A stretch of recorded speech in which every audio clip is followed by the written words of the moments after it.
human being, right, that contributes to society.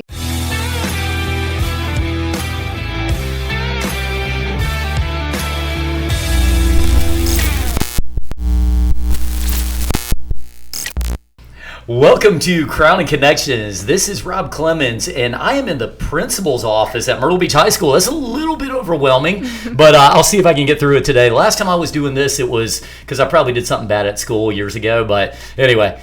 I'm actually with Kristin Altman. She is the principal of Myrtle Beach High School. Welcome to the show, Kristin. Thank you. All right. Well, we're glad to have you here today because a big point of this show is we like to talk about leadership. We like to talk about people who have been successes and how they got here. So nothing better than to talk to a principal of a high school here. And we're going to talk a little bit about those things. I have a couple of things I got unfairly punished for back in school. I'd like to see your thoughts on those. And we'll go from there.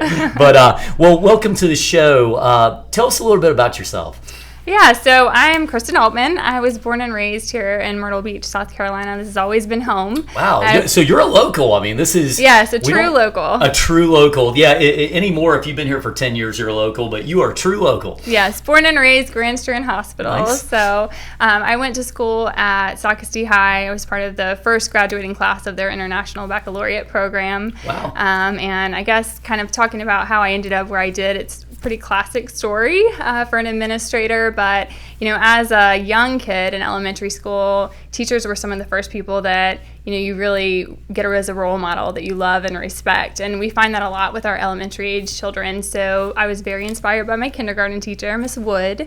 And shout out Mrs. Wood. Yeah, shout out. So she was amazing, and I found that in all of my teachers early on. They're so caring and loving, and so it really inspired me to be that for children down the road.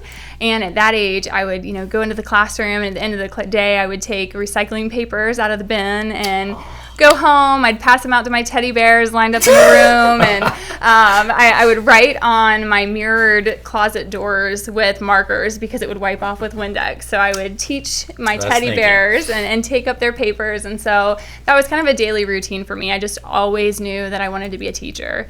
And then when I went to high school and I was in the IB program, I had a lot of really great teachers. In fact, one of my current teachers here at Myrtle Beach High, Mr. Gaddy, was my 9th grade Gov and Econ teacher in the pre-IB program. So that's kind of cool. Yeah, that is cool. Full circle story. Is he doing the same teaching style now that he did back then, or has he evolved to another? Yes, he's an incredible teacher. Yeah. He's in our history department here at Myrtle Beach High. He teaches U.S. history and does a phenomenal job. He's our department chair here and just does a really, really great job relating to kids. So that's carried through all these years, but he was a great role model for me as a student. And then I had another teacher, Mr. Chandler, who was incredibly inspiring as well. And so he was in the history department too, and so the two of them really are kind of responsible for the direction that I went with my teaching.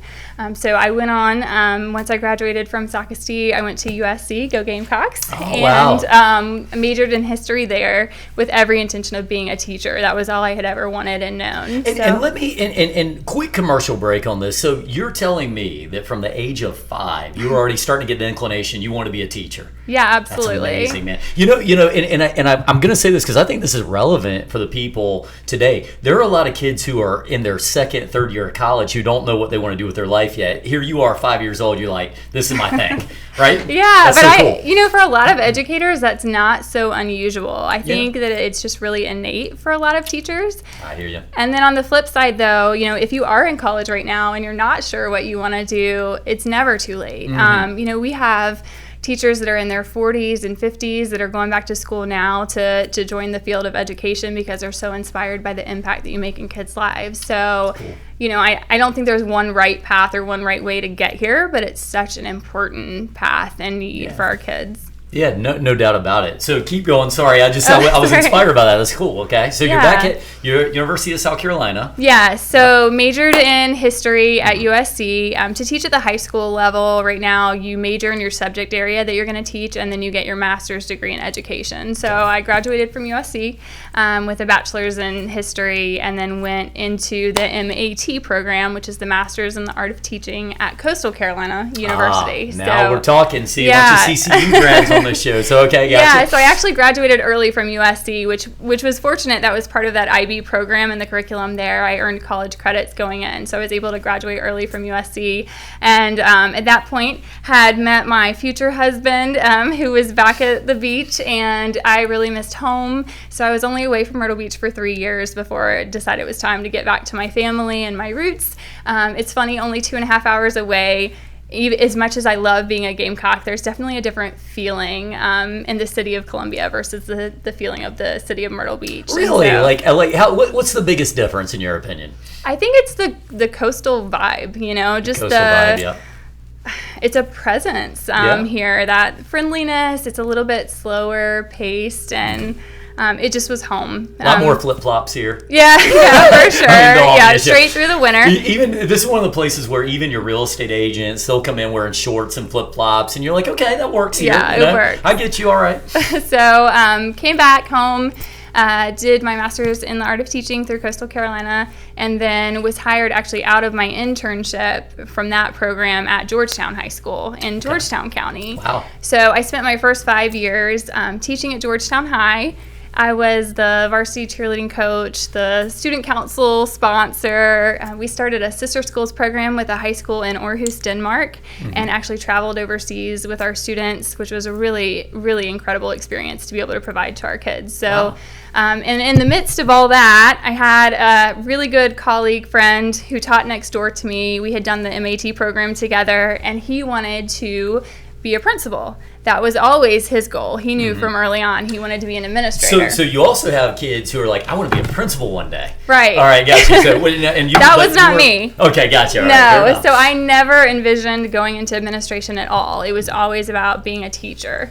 But we were great friends, and at that point in my life, we didn't have any children. I had the time to pursue furthering my education, and I always enjoyed school. So I agreed to go through the program with my friend, and as soon as I started the classes, it was really eye-opening to the impact that you make at the administrative level on the school building through the hiring process, the culture building in the school. And so it opened my eyes to there's a greater impact to be made, so to speak. So then I fell in love with administration, and I knew that was the path that I wanted to go. It was never about disliking teaching. I'm still super passionate about that. Yeah. I was going to say, do you ever, and this is going to sound like a silly question, but who better to ask than the principal? Do you ever, just go in and just teach a class just to get out your, it's still in you? Yeah, well, I haven't done that, but I will go in and visit, going into Mr. Gaddy's classroom. Sometimes he'll toss out questions and want to pop quiz you and those types of things. But I definitely think, if you can work it in and the students can see you in that capacity, it's neat to kind of share that with them too.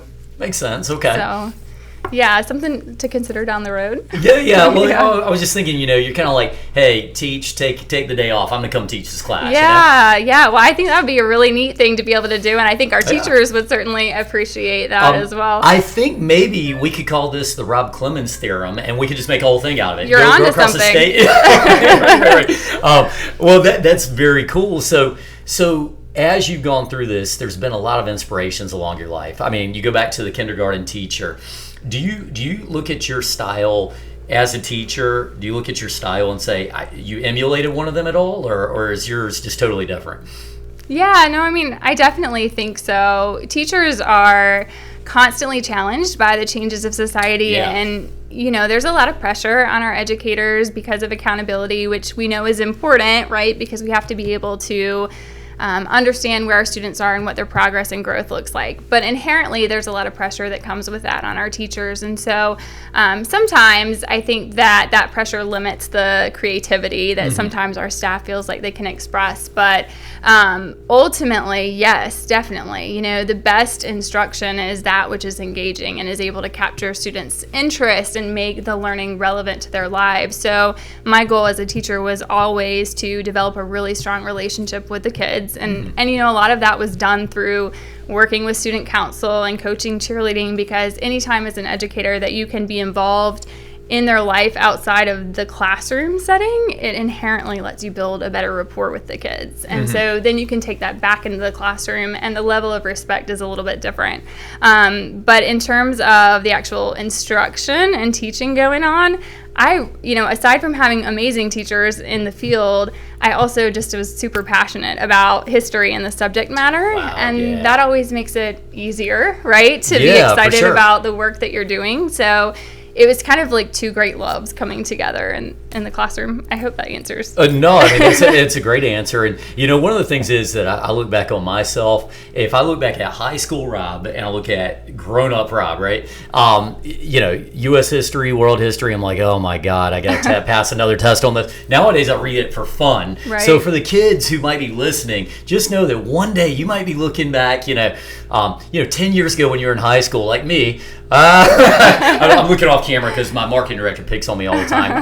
But no, when you get older, you might actually enjoy some of this stuff. So start early; it's fun, right? Yeah, and I know we were talking. I guess I'm backtracking a little bit about experiences that inspired me. But we also in middle school took a trip to Washington D.C. and I would say that was really pivotal in my experience too. One of the things that stands out the most from that trip was that we visited the Holocaust Museum. Wow! Yeah. And it was such a somber and sobering experience that from that moment in 6th grade, I became extremely interested in studying, the Holocaust, which then led to interest in genocide. And if I hadn't gone down the route of moving into administration in college, that was when the genocide in Rwanda and Darfur was going really strong. And so at one point I thought that I would pursue, a doctorate in history, and that would be my subject matter of research. So it's kind of interesting how it all comes into play. Yeah, it all kind of works out like it should be.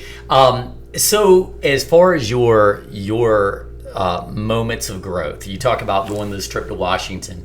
Has there been a challenge over the last couple of years with COVID and maybe the lack of an ability to do that kind of stuff, or are you guys still able to get out? Tell me about that a little bit. Yeah, absolutely. I mean, the obvious answer is yes. We definitely have had limitations in the school building. Just inherently, we are the microcosm of our greater community. And so everything that you're seeing and feeling outside of the school building has a way of trickling in and having effect. But I will say that our school system has worked really hard to ensure that our students still have all the access that they need to education. And we've had to be really creative. Some of those trips have then turned into like virtual trips. And technology is a wonderful thing because it provides that access to our kids. So, maybe you couldn't actually take the physical trip to Washington, D.C., but you can jump on the internet and do a virtual tour of the museum. So not exactly the same experience, but still able to provide, some window into that opportunity. I think that in this way, I love what you just said, because that's probably about as well pointed as you could have made at any point on the show. The high school system, maybe the school system in general, is dealing with a lot of work, like regular places of business are dealing with. How do you handle situations with things like COVID, being prepared, adapting to the times, right? So let's go down that route. You talk about teachers. What's the longest tenured teacher at this high school? Do you know?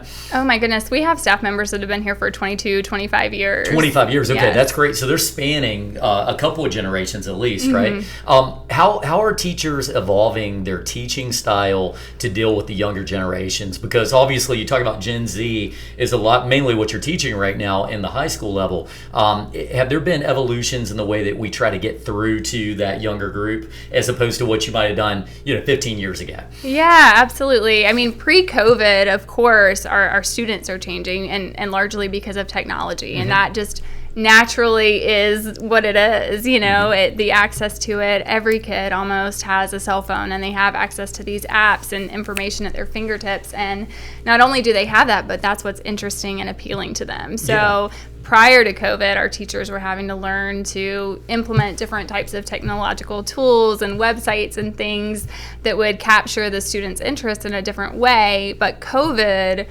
was the obvious push. If we were reluctant prior to that, this is now our means of providing, really their access to education. Because when the pandemic first took off, we walked out of the building thinking we were coming back in a week, and we left for 3 months. And so we were super grateful that we had the tools. In Horry County schools in particular, we've been one-to-one with devices for quite some time. So all of our students have a device assigned to them, a laptop or, an iPad at the younger levels. And so they went home with that. And so we had a means right away with a lot of thinking going on to how to make that structure work. But we were were so blessed to be able to do that. And so our teachers could carry on. Our students could log into Google Classroom. They could do Google Meets with their teachers, still get direct instruction. And so it, unfortunately kind of forced us into using it in a way that maybe isn't the best. But it was really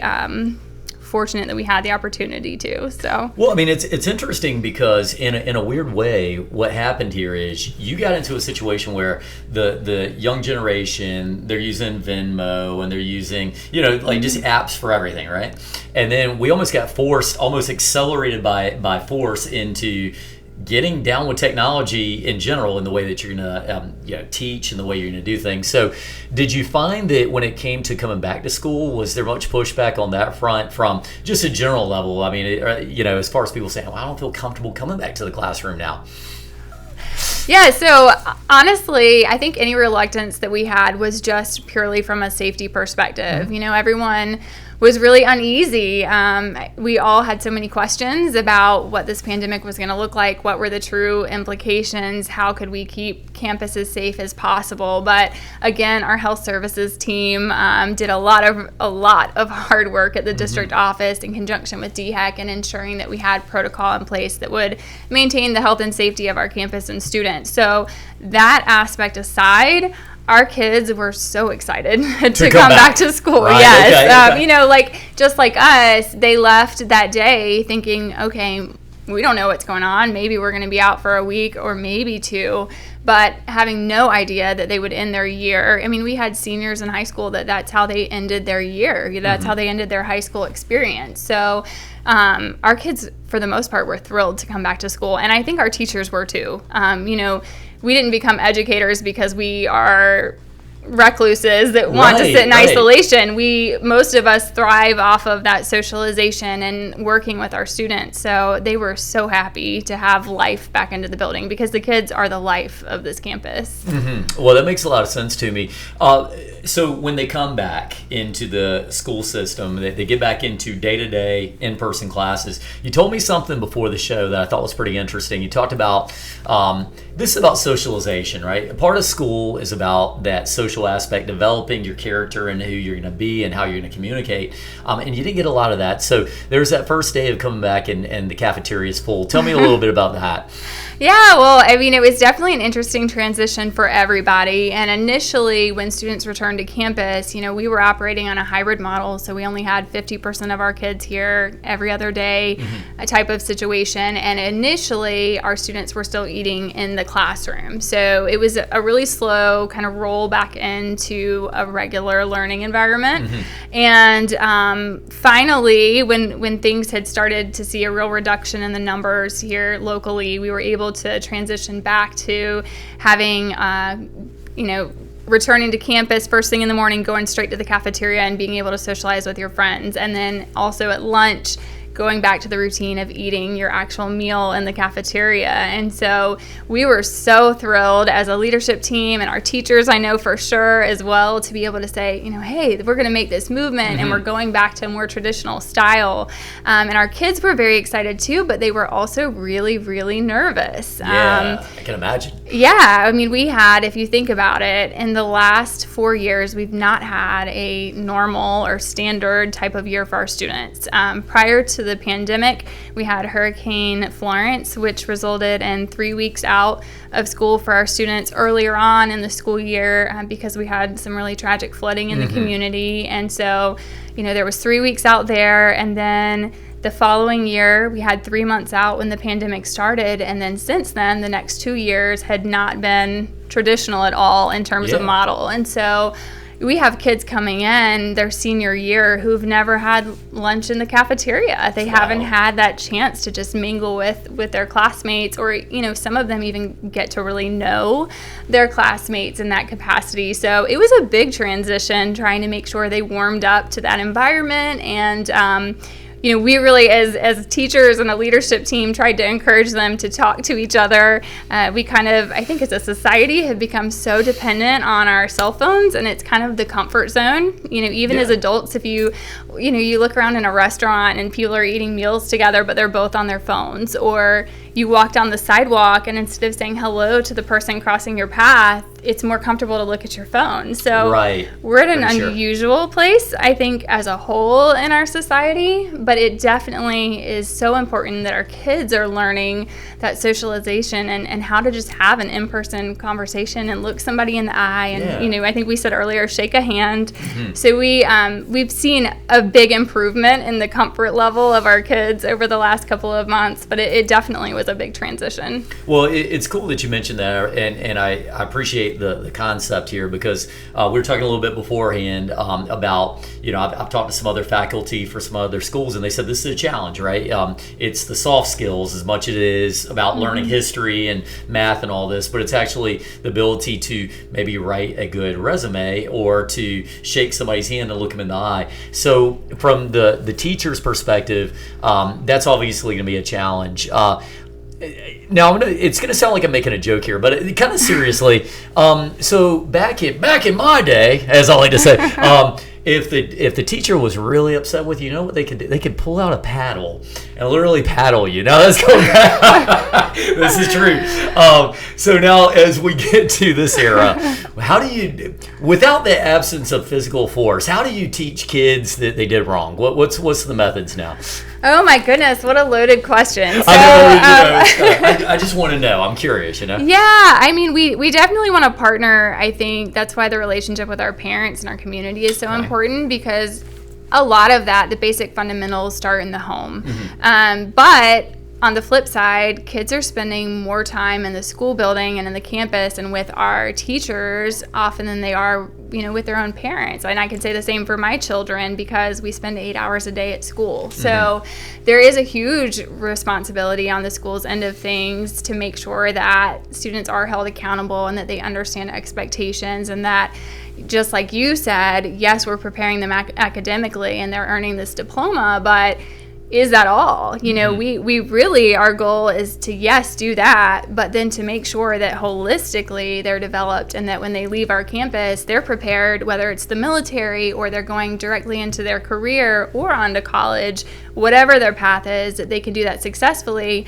and be a responsible, mature human being, right, that contributes to society. So I kind of went around what you asked, but in the classroom setting, I mean, I think that has a lot to do with accountability, having procedures that are really clear and expectations that are very clear to students about behavior and engagement in the classroom, and then holding our kids accountable to that, So often when you hear discipline, it has kind of a punitive feel to it. And exactly. It's not really meant to be that way. It's more about management and structure. And if those things are in place and our content in the classroom is engaging and we have that rapport and relationship with our kids, hopefully we never get to a point where, there is discipline with a negative connotation. Yeah, exactly. So I hope that sort of answers. No, it's very cool. So what I'm hearing is less physical punishment is the better. That would be no physical. Okay. No, I'm going to be very clear. No physical punishment. Right. Absolutely. Well, okay. So let's change gears a little. I've been looking at your desk a little bit. Very tidy desk, by the way. Thank you. Very nice work. What is this blue thing over here? I looked at this little jar, and I'm just curious. It looks like some kind of a science fair project or something. So actually some of our psychology students created these for some of the admin team and our school counselors. It's a sensory jar. Okay. Really just meant to, if a student comes in and they're feeling overwhelmed or kind of stressed out, or maybe I'm feeling stressed out, I flip it over and just kind of take a minute to focus. It gives you a focal point to kind of readdress whatever tensions you might have or change your train of thought. So man, talented, smart students at this school. Man, well done. What do kids still bring, like if they're trying to curry a teacher's favor? I'm trying to help the students who might be listening. What do they do? Is it still like bringing maybe an apple or something, or what's the trick now? How do you get on your teacher's good side? Oh my gosh, the best way to get on a teacher's good side is just to do what you're supposed to do in the classroom. Honestly, like, answer questions and I mean, like I said, our teachers are in this field because they're passionate about kids and they're passionate about their content. So the most rewarding thing, I think, for an educator is to feel that positive response and reaction and communicating with the kids in your class, but to also see them really get engaged in whatever it is that you're teaching, to feel like you've had that moment of success, whether it is with the English lesson, the essay that they're writing, or maybe it's that kind of aha moment where you have a kid who's been dealing with some challenging things outside of school and maybe has had some disruptive behaviors, but you have that heart to heart and it clicks, and now they're willing to work with you. So I think that's the best reward. How important were extracurriculars for you when you were growing up and developing? You mentioned that you were a varsity cheerleading coach, I believe. How important was that in your personal development as you're going through school?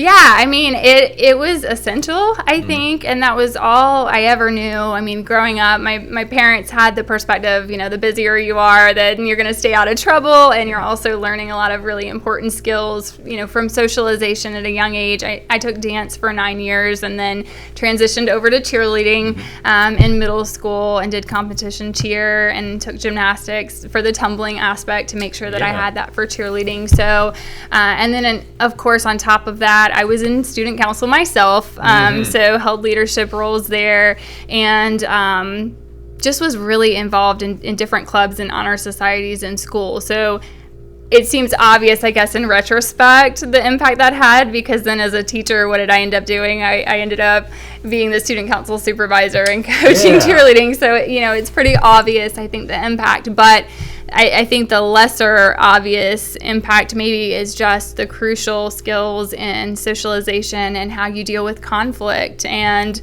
a lot of the personal development that comes from being involved in either athletics or maybe it's being in the chorus or any type of extracurricular activity. I think that's amazing, and one of the coolest things I will say, I've known a lot of kids who have gone on to be successes, and they all have different paths. Some of them hit it seems like early. In ninth grade, it's like they've got it all figured out, and then other ones it takes a little bit longer. But I think that there's always that personal growth that you can go through life. So that's a very cool thing, and I'm sure it feels great as a principal, as a teacher, to see the kids develop from ninth grade to 12th grade and on afterwards. Absolutely. So, do you guys have an ROTC program at the school? We do. Yeah? We actually have a phenomenal. It's an NJROTC, and oh my goodness, they are just full of accolades. They're continuously outperforming throughout the nation. Wow. And that program in particular, since you brought it up. I mean, okay, so full disclosure, I was a JROTC officer back in high school. So, all right, there you go. So I might have to come in and teach them a thing or two. Well, Sergeant Major Dalgarn is our instructor here on this campus, and he does an incredible job with leadership for our students.